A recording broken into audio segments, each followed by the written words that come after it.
Good morning, everybody. It's so good to be here, and thank you for inviting me. My first talk to you by Zoom. I've talked in person a couple times, but this is the first one by Zoom. One disclaimer I'll make right off is that my lifestyle is not weird in any way. Sometimes people think, oh, that person, she just lives a really low carbon footprint. And maybe they picture me living in like a hut or something. I just live in a normal house, and I mean, a totally normal house. And also, I do drive cars sometimes. Like sometimes I've had to rent a car, sometimes I have to get in an airplane. I live in the regular world, but I just found some ways to voluntarily reduce my carbon footprint. And my thing is, my niche of environmentalism is helping fellow environmentalists who are interested in doing whatever they can to reduce their carbon footprint, giving information and also moral support. And I found out that was really what was needed. I don't do I don't focus at all on trying to convince non-environmentalists to get interested in the environment. I don't do that. They'll come along in their own way, in their own self-interest, and there are actually ways to encourage more people to get interested in Mother Earth. But my focus is on supporting fellow environmentalists because I see you all as basically leverage points. We're all leverage points for climate action, like literally everything we do. And let's see what else. I'm going to give you one tip. I like to give a tip right at the beginning, like give a takeaway right at the beginning, because you never know. We found out over the past year that all the more anything can happen anytime. So get things done while you can. So I'll say right at the beginning, my best tip that has helped me voluntarily minimize my carbon footprint and stay focused is just this very thing, like in that quote at the beginning from Greta Thunberg, is to recognize that we're in a state of emergency, that to basically carry that awareness. And I carry it in a really matter of fact way. I don't try to carry it in a panicked way. I just try to hold it in a very strong, core, matter of fact way. We are in a climate emergency, a national, local, global climate emergency. And the past year of the pandemic may have helped some of us with that. You know, we got trained in a way. Hey, we're in a pandemic. No, we're in a pandemic. We can't travel. We're in a pandemic. We can't go out. So we can voluntarily now, since a lot of us are getting vaxxed, and there's some signs that it'll be safe to resume some of what we call normal activities, but we can voluntarily now carry forward some of the practices from the pandemic that were good for the planet and good for ourselves. So carry that awareness, carry forward anything from the pandemic that benefited you, be it staying home more, being really picking and choosing whether you go out or not, spending more time outdoors, spending more time with your family, any of that worked for you, carry it forward, buying less, and all of that is related to the reduction of carbon footprint. I will say that there are some things that environmentalists that we do that are unintentionally undermining us. Like we get into this attitude, like maybe someone will tell you, well, there's no use reducing your transportation footprint if you're going to eat meat. If you're eating any meat at all, then nothing else you do is helping. or oh gee, well, you're a vegan, but if you're getting on airplanes, then nothing you're doing is helping. And none of that, all that is nonsense. Just throw it out. Everything you do in any area is helping. The target is very large. Like every reduction you make in any category, the big categories are transportation, agriculture, electricity, where we're putting our money. There are numerous large categories, but every reduction you make is meaningful. And most of us find it easier to reduce in some categories than others. Like I find it really easy to reduce my electricity use. I think my electricity use is about 5% of the US average, according to my calculations. And I use way less water than the average American. My food footprint is somewhat larger. I don't grow that much of my own food. I do try to buy local, but and transportation, well, I do mostly get around by bicycle, but in the past, I've done a lot of long distance travel, not only for work, but also to visit family. But there's ways to mitigate long distance travel as well. And so I will be getting into some of that. Another trap that environmentalists fall into is just, it's not going to work. It's hopeless. Well, I mean, that's a self-fulfilling prophecy. If we believe that nothing we do is going to work and that it's hopeless, then our actions aren't going to be moving us forward. And hopelessness is kind of a luxury that we can't afford. Why would hopelessness be a luxury? Like, who would want to feel hopeless? I think it's like the junk food of the mind, really. We get attached to just, oh, well, it's hopeless. And in a way, it can be kind of comfortable, because it seems like, well, other people have messed things up so badly that there's nothing we can do. Oh, well. It almost gives me permission to just go ahead and do whatever. It's almost like the mentality that we have if you've ever been on a diet and then you just eat one candy bar or one French fry or whatever, and you're like, oh, well, I messed up. It's all ruined. Might as well just give up. And we cannot afford that at all. We cannot afford that mentality. So the helping the possibility of saving human life on this planet is very much a mind. It starts in the mind. It starts with our mindset. And we have to adopt this mindset that we can help with every category, every possible category that we are working in. It all matters. It all matters. And that we're also, every one of us, by what we're doing or not doing, we are data points. Like if you want to look at things in a consumerist way, we're all data points. We're constantly transmitting data to the big corporations by what we're buying or not buying, how we're acting, what we're doing. Right now, the weather's really mild, so my house, all my windows are open. I don't have to bundle up, and it's not sweltering hot either. So I'm basically not using any electricity right now, except through this phone that I'm using to talk to you. And that's transmitting data. Did you all know, have you ever heard this? In Great Britain, the power company has to make extra accommodation for a massive power surge during the half times of all the televised soccer games. Why? Because everybody gets up and puts the kettle on the stove and to boil some water for tea. So that is millions of people doing one tiny thing that adds up and makes a difference. And they're not like orchestrating it. It's just social custom. So in that same way, we as everyday people, we can start moving the needle on social custom and social norms. I mean, all social norms is the product of millions of people doing this or that. That's all it is. I'm going to offer just some tips, and I don't want anybody to get stuck in thinking that they have to do something or not do something. This is just some examples of things that a person can do. I hope lots of you will stick around for the chat group, because there's lots we can share. I can connect you with some more resources and tips for your particular situation. And also, if anyone's interested, I would love to have maybe like a ongoing, like a carbon footprint study group or something. There's just so much we can do. So just some basic kind of lifestyle tips. One of the big areas of footprint is agriculture. So food, what we're eating. There are a lot of local farms now. There are a lot of local farms and farmers markets. We can buy local. Sometimes that's more expensive than buying at the big box store.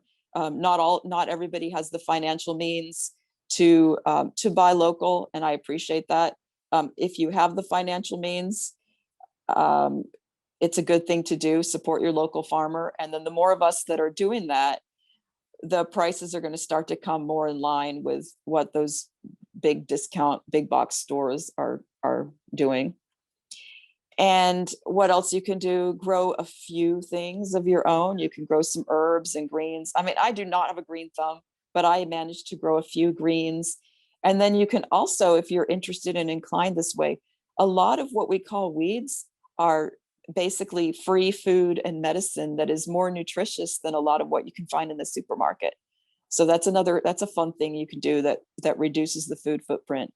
And then anything you do and tell another person about, you're helping to reduce our collective footprint and inspire and encourage others.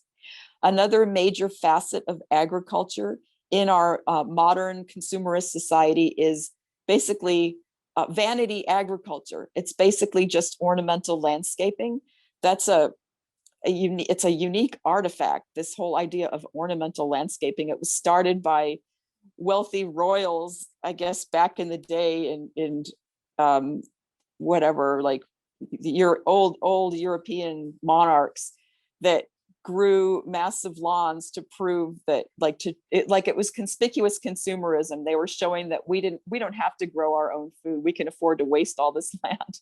So however it started in modern American life, it translates into landscaping that uses a lot of water and chemicals and doesn't produce any food or anything useful for native creatures. So there's a big movement right now, landscaping that supports pollinators and landscaping that supports wildlife, water-wise landscaping. So you can reduce the footprint of this non-useful agriculture by adding in plants that are useful for wildlife, and also plants that don't need large amounts of irrigation and don't need chemicals.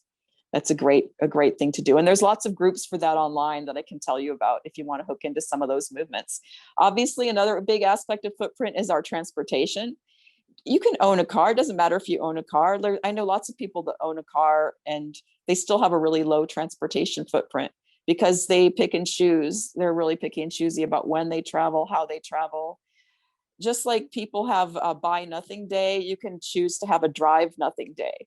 And it might get kind of catching. Like you might decide, that was fun. I liked not driving all over the place. Let's have another drive nothing day. And maybe before long, you're consolidating all your driving onto a couple days a week or more things into fewer trips. Or maybe you've got multiple people sharing one car instead of each person being burdened by the expenses of an automobile.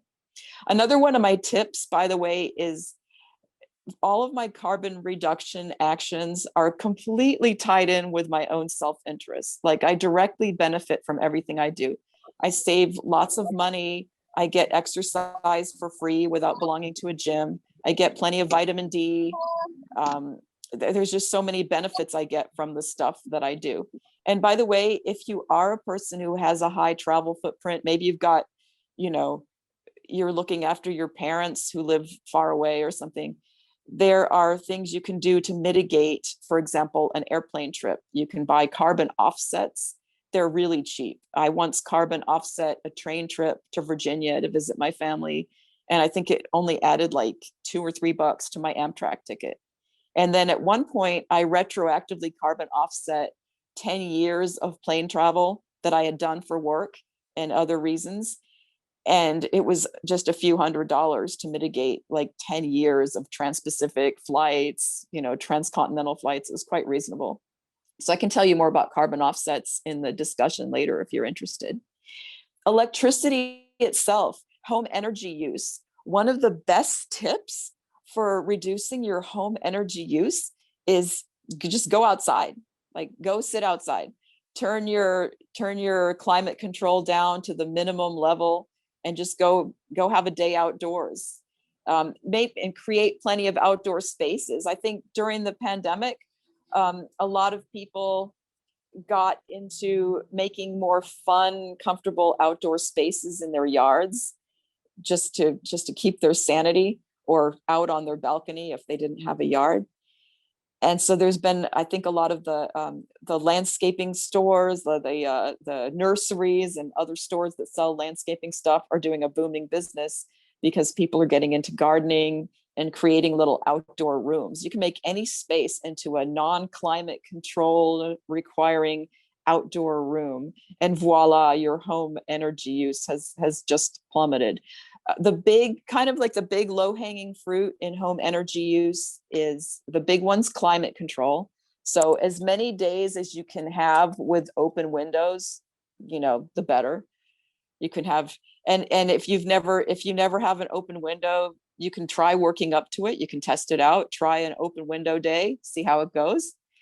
And like, again with the other thing, it might get catching. You might think, hey, I like this. This is good. This is beneficial. And another thing I enjoy, not everybody likes this, but I love to nerd out on my electricity use. I love to check my FPL energy dashboard and see how little energy I've used that week. Like, hey, cool, I've barely used any electricity. And I mean, I like the low electric bill. My electric bill is usually about $11 or $12 when I don't have housemates. When I have housemates, it can be $20 or $25 just because of how we live. We don't use climate control in the house. But anyway, climate control is the big energy user of the household. And then the second thing is the clothes dryer. If you haven't tried a clothesline, you can give that a try and see how that goes for you. A lot of us are big fans of the smell of sun-dried laundry. There's a big fan club of sun-dried laundry. Plus, it's great. It's great. You just stick it out there and forget it. And my laundry sometimes goes through a rainstorm or two if I forget it up there. But those are just extra free rinse cycles from Mother Nature. And then the other biggie in the home energy use is the water heater. I personally don't use a water heater at all, but that's okay. I mean, if you use a water heater, fine. You can radically reduce the energy consumption of your water heater by turning it off for several hours a day whenever you're not using it for showers and whatnot. So, but those are just a few household tips. Another thing that you might like to get into is waste reduction. Obviously, our society, we have a lot of single-use packaging and other waste. If you're a creative, crafty type, you can find creative reuses for waste. You can help other people figure out ways to reuse things. You can refuse. Refuse is great. As much plastic packaging as we can refuse, the better.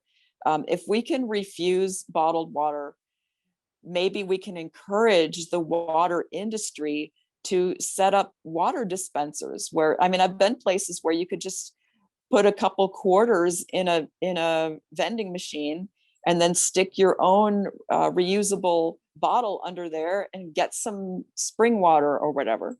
We don't have to have water in these plastic bottles that become trash on our oceans and rivers. And there's a really wonderful waste reduction group online, if you're on Facebook, Zero Waste, Zero Judgment. Tens of thousands of people all over the world. That's another one of my tips. Join groups of people that are doing the same thing so you don't feel like the lone eco freak, because that's one of the deterrents to practicing basically walking our walk. One of the deterrents is feeling alone. We are not alone. There are millions of people who are voluntarily reducing their carbon footprint. It's just that we don't all know about each other. So this group, Zero Waste, Zero Judgment on Facebook, is a biggie. It'll give you some good tips and moral support. What else? Another thing you can do is, what are you doing with your money? The places where we are keeping our money, those of us that have extra money to keep anywhere, the closer to home that we can be investing closer to Main Street rather than Wall Street. There are socially responsible funds that are tied to Wall Street, but I'm more of a big fan of the slow money movement. I can recommend some really good reading about how to invest locally and how to invest regeneratively. There's actually some non-local investments that are still very much helping the planet. You can become a part owner of a farm. You can invest in renewable energy projects. There's just lots of great stuff that you can do with your money that can reduce your carbon footprint and reduce society's carbon footprint as well. Another tip is whatever your hobby or interest is, and then whatever your profession is or was, whatever it is totally relevant to the carbon reduction effort. You can use, for example, if you're a writer, you can use your writing to motivate leaders, motivate other people, get things happening. You can use social media. If you're a communicator, you can use social media if you want to Or you can use the old-fashioned internet that existed long before the internet existed. You can pick up the phone, you can write a letter on paper. There's every single way of communication that existed before the internet. It still exists now, and it's still very effective. So there's really nothing you can't do. This movement, the carbon reduction movement, is all hands on deck. There's no spectators, like nobody's left out. It doesn't matter if you're, 100 years old or 10 years old, all of us are needed, and every bit of you is needed. For example, if you're an artist, then you can channel your art into raising environmental awareness. You can also, one of my things is I'm an artist, and so I've made a pledge to not buy any more new materials. And that pledge was easy because I have a bunch of art supplies that were given to me by people who bought them and didn't want them. So I actually have surplus art supplies. And then I've started to use trash as my canvas. Like I've started to experiment with using styrofoam takeout containers as painting canvases. And there's lots of other materials that come my way that can be used as art supplies. And yeah, just that it's all hands on deck. Now, to circle back to this quote about hope, quite honestly, we don't know for sure if our efforts are going to be enough to turn back the runaway tide of climate change. We just got to do our best.